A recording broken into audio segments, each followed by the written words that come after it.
people are supposed to do, and we take that responsibility seriously. And obviously, Mamdani is a big issue here in the halls of Congress. Why? Because the second highest ranked Democrat in the country, Leader Jeffries, endorsed him. They're making Mamdani a mainstream Democrat now, and this party has left the people. Of course, the press wants us to ignore Mamdani. Here it's an embarrassment because most of the press is on the side of the Democrats. They don't want us to talk about that, but we have to. Because by endorsing Mamdani, Hakeem Jeffries has endorsed and co-owned his positions, his past statements, his Marxist playbook, and everything else that that guy espouses. And so too does every single House Democrat who will be inviting their leader, Jeffries, to their campaigns and to their districts next year. Every single one of them at every campaign stop should be asked, what do you think about Mamdani? What do you think about his positions? While House Democrats court Marxists in New York, Senate Democrats have chosen to shut down the government over a totally clean, nonpartisan CR. It's the first time in history, in the history of this country, that any party has done that, has chosen, had the audacity to shut the government down over a totally clean, nonpartisan funding measure. They're bowing to the demands of their far-left base, and no one can deny that. The facts are very clear. The American people are intelligent. They understand what's happening here. We pray that the Democrats, at least a handful of centrists, if there are any moderates left in the Democrat Party in the Senate, we pray that they will come to their senses and they will do the right thing by the American people, that they will stop all the pain and that they will reopen the government. As I mentioned on Saturday, things are going to become very dire. There is one way out of this, the easy way, the obvious way, and that is for the Democrats to do their job and vote for the CR.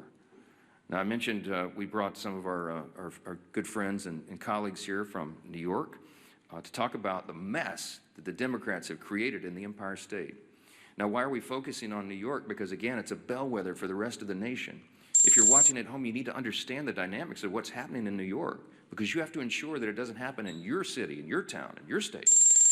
And these folks are watching this, and they're fighting it. Our Republicans in New York are trying to hold the line. They're trying to defend what is great about this extraordinary and exceptional nation that we have.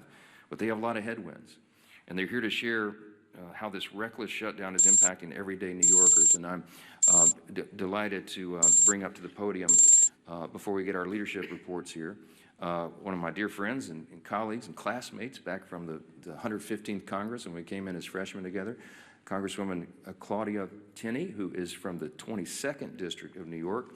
She does an extraordinary job here for her state and for the country. I just want to thank again our colleagues from New York, LaLota and Lawler, Garbarino, Langworthy and Tenney. It's a difficult job to hold the line in that state, but they do it very, very well, and we're grateful they're there, and that there are so many common sense New Yorkers who still believe in freedom and in the greatness of America, and they keep sending us patriots like this to do the job. So we'll take a few questions. Yes, sir. Second row. Thanks, Mr. Speaker. During the last shutdown in 2019, it was the first Trump administration, and they made sure that in the second month of the shutdown, SNAP benefits would go out. They had them sent early. Why do you think they shouldn't do that this time? Well, the president, this administration, has done exactly what he did in the first term, and that is bend over backwards to make sure that we mitigate the harm. We explained here yesterday that any administration in a shutdown scenario has figuratively a control panel of pain dials. In the Obama administration, 2013, when they shut it down, they turned all the dials to 10. They wanted it to hurt, and so remember, famously, they put the yellow crime tape around the World War II memorial and prevented aging veterans from going and visiting these landmarks. They made it hurt. President Trump has done exactly the opposite. I mean, he's done everything he can. He's ordered all of his cabinet secretaries to mitigate the harm. So, for example, as you know, with WIC funding, they found a way to fund that with tariff revenue. We found a way to pay the troops once already in October, hopefully at the end of this month, by moving money around.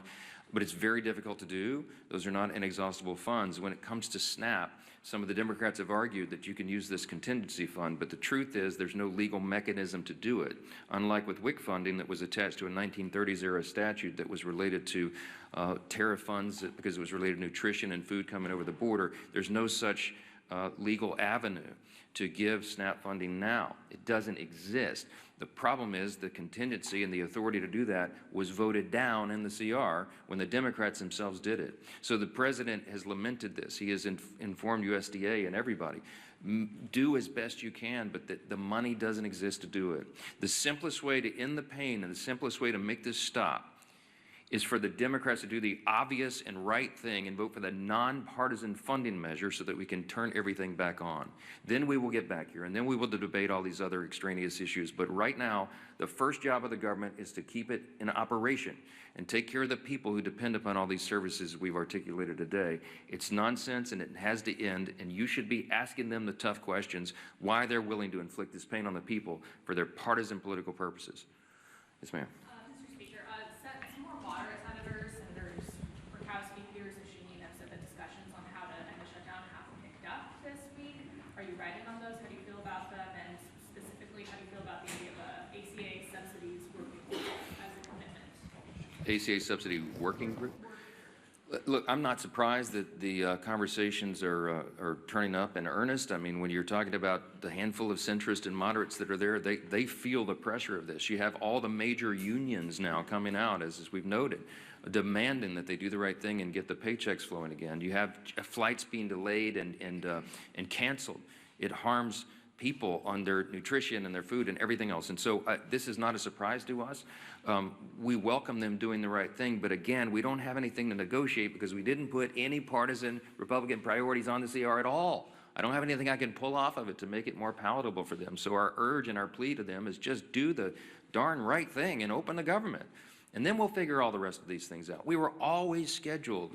We were always planning to have the debate about the COVID-era subsidies and all these other issues in October, November, December. The COVID-era subsidies don't expire until the end of December. There are all sorts of discussions going on about that, all kinds of ideas.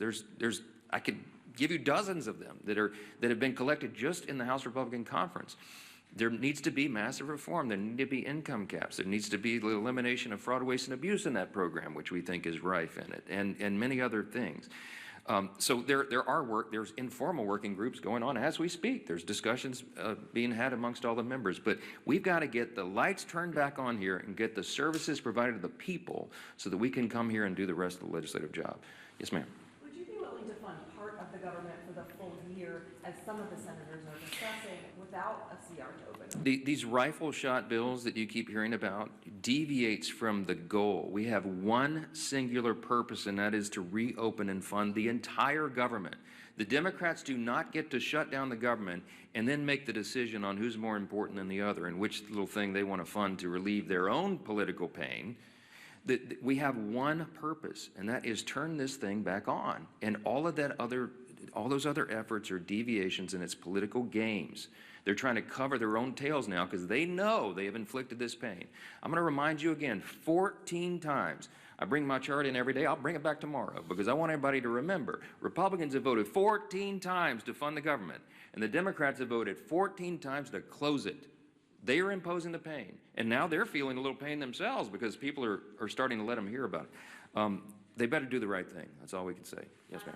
Mr. Speaker, you mentioned today that the Senate's going to vote for the 15th time, and the Democrats are supposed to. The Senate's actually not voting today on the CR to fund the government. Do you agree with Leader Thun's decision to let Democrats sit with this over the weekend? They're not voting today on the CR, so the SNAP benefits are going to lapse. They're not taking that vote today. Well, Leader Thune was pretty upset yesterday. We've all seen the video. You know, Mad John on the floor, and it's appropriate. When we come in here and do these briefings, I can empathize with them because we're happy warriors. I like to come in and have a good time in press conferences and tell you good news and all of that. But this feels very much like in my state, Louisiana is a hurricane state. It's like giving a briefing during a hurricane, a Cat 5 hurricane. Right before it hits shores. We put the sandbags around our homes and we board up the windows and we do everything we can to prepare, but we know the real pain is about to hit. And we feel helpless in doing anything about it. And that's the same emotion and that we feel here at the podium and when we're on the floor. And Leader Thune let them have it yesterday because they were trying to play games, and we're just fed up with it. He's a